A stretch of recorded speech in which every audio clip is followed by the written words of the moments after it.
Welcome back, everybody. I hope that you're having a great day, and I'm so glad that you're here with me today.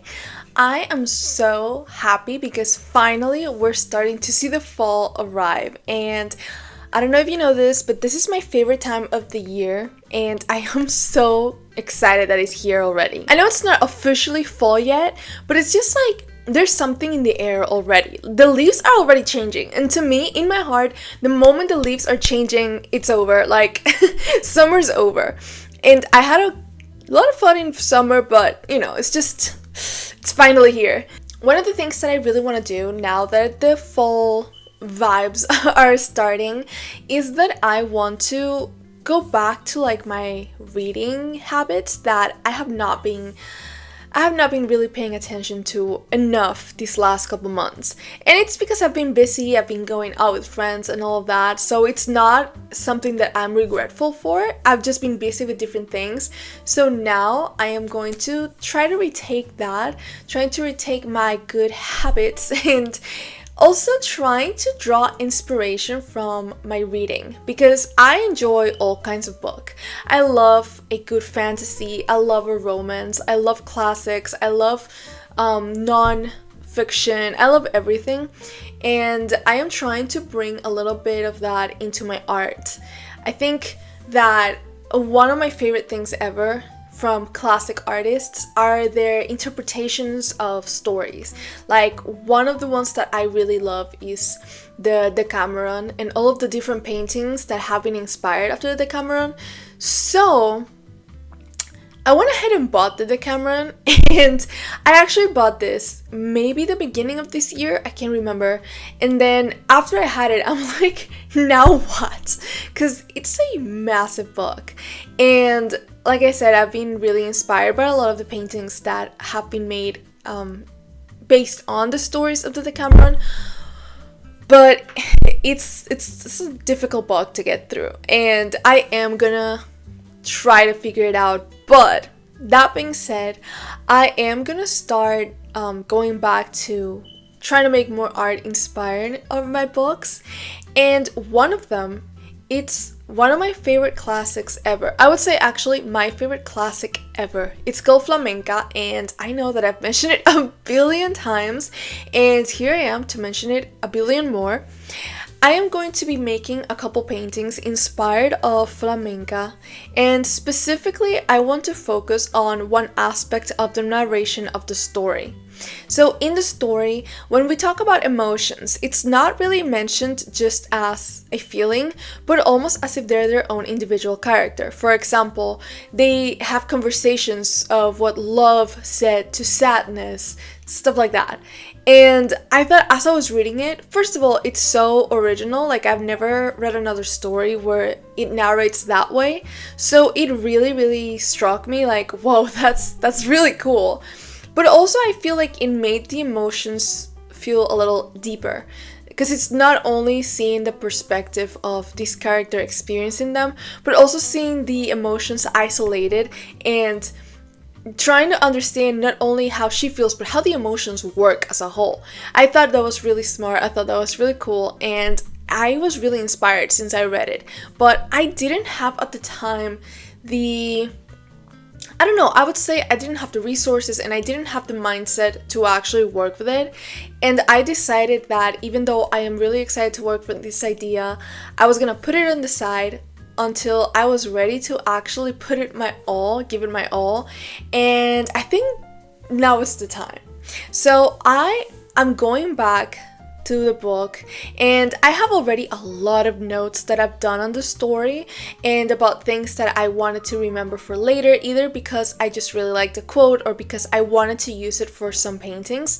And that's what I'm gonna be doing today. Today I am going to take you on the first step of me working on a painting series, because that's something I wanted to do for so long. I feel like most of the time when I work on personal paintings, like something that means really like something really deep for me, I usually do it in series. I find it hard to just put all of my emotions and tell a complete story with one canvas alone, and I need multiple. I need to serialize it. So this time I am going to be doing that, and I thought why not share the whole process?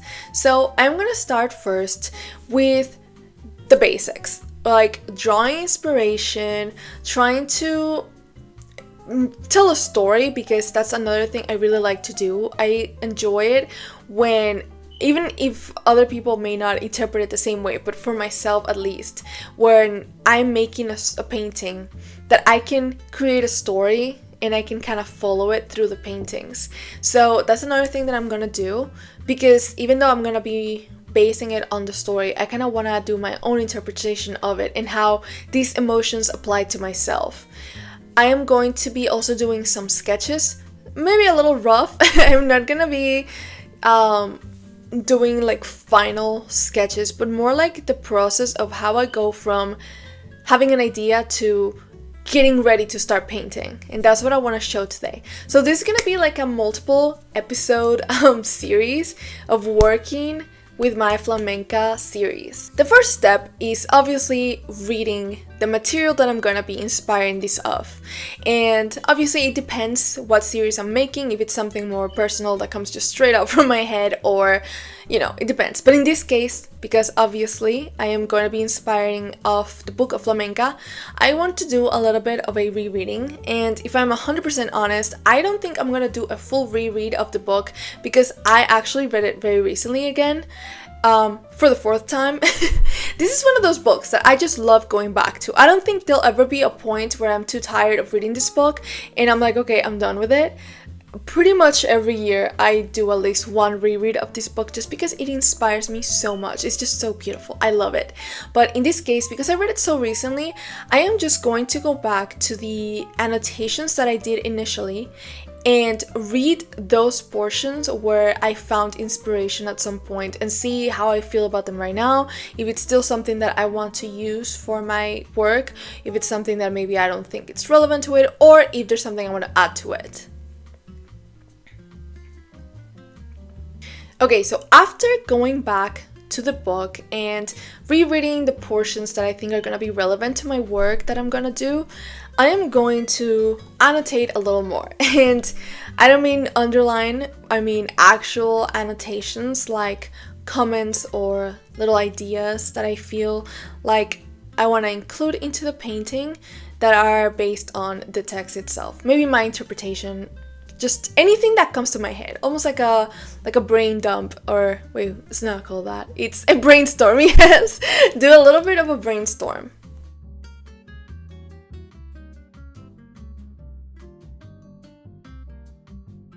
And now one of my favorite steps is to journal about it. And this kind of journaling that I do, it's more like a creative journaling where I write either poetry or a little made-up story, or just something that is not just straight up my opinion on something, but more of a expression of what I feel about it in a creative way.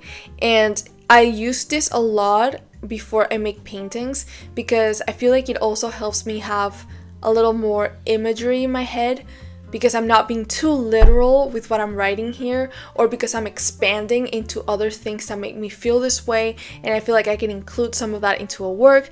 I feel like this is where I actually let my creativity just go wild. So I have a journal for this. This is my art journal, and I used to use it a lot more. I feel like I have to go back to it. I haven't really used it enough.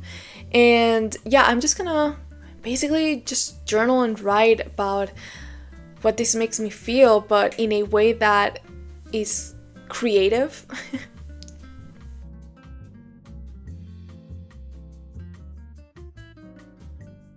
Now that I have a less literal, more creative interpretation of what I want to say, I am going to go and find some inspiration. And of course, I'm gonna go to Pinterest for that.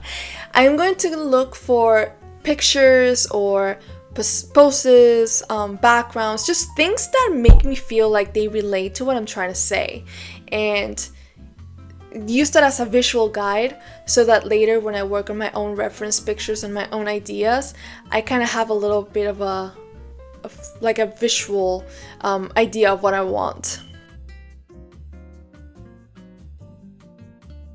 I want to represent each emotion very differently. I want them to be very distinguishable, but I also want to include things that are more than just what the emotion are supposed to feel like, but also maybe a little bit of my own personal story and things that are just almost like an Easter egg for myself of things that I've experienced or that I've thought about that are maybe not literal about this feeling itself, but that to me remind me of it. Something I think is really important too is the clothing and the styling of these portraits, because I myself, I really love a beautiful attire. Like I've said before, my first experience ever studying arts was fashion design, because I do love how art can be expressed through clothes and fashion. Historically, it's been done forever, and I love it so much. And I think that I can always include that in a painting because it's still a part of me. I'm still always gonna have that little bit of like that fashion designer love in my heart. So that itself is already putting a piece of me into the work, but also I feel like there's so much you can tell through the clothes and through the hair and through the makeup, just everything. It's all part of the art. Now that I've collected all of my inspiration and I have an idea of what I want to say, I am going to move on to sketch. And this is the part where I need to be better because I tend to get to this point and put on a TV show or talk to a friend while I'm sketching and just do it almost like a secondary thing. And I feel like that is sometimes why I feel dissatisfied at the end result with my paintings, because once I'm done and I've finished a whole painting that I based on a sketch that I didn't put a lot of my attention into, because in the moment I'm thinking, oh, this is just a sketch, this is not the painting, and it shows. So I am trying to put a little more work and being more intentional with my sketches as well, because at the end of the day they are my guide for my paintings later. So I am going to be putting some music that inspires me for each emotion. I made a little bit of a playlist and I'm basically just putting some songs that I feel like fit the vibe for each one of the emotions, and then sketching what I feel while I listen to it and what make me think, and then I'm gonna switch to the next emotion and its playlist and just going on and on until I have all of my sketches done. And now that I did my sketches, I'm gonna go with my color palette, and this is pretty much, I would say it's kind of in the same step because I'm gonna include it on the sketch, but I separate it as a different step because I kind of like to go back to my Pinterest or to find more inspirations with images and kind of see how different color palettes work, kind of see how, usually from nature too, I like to find some inspiration like the sunsets, the colors of flowers, things like that, that I feel like relate to each one of them. So I'm gonna go find a color palette for each and add it to the sketch.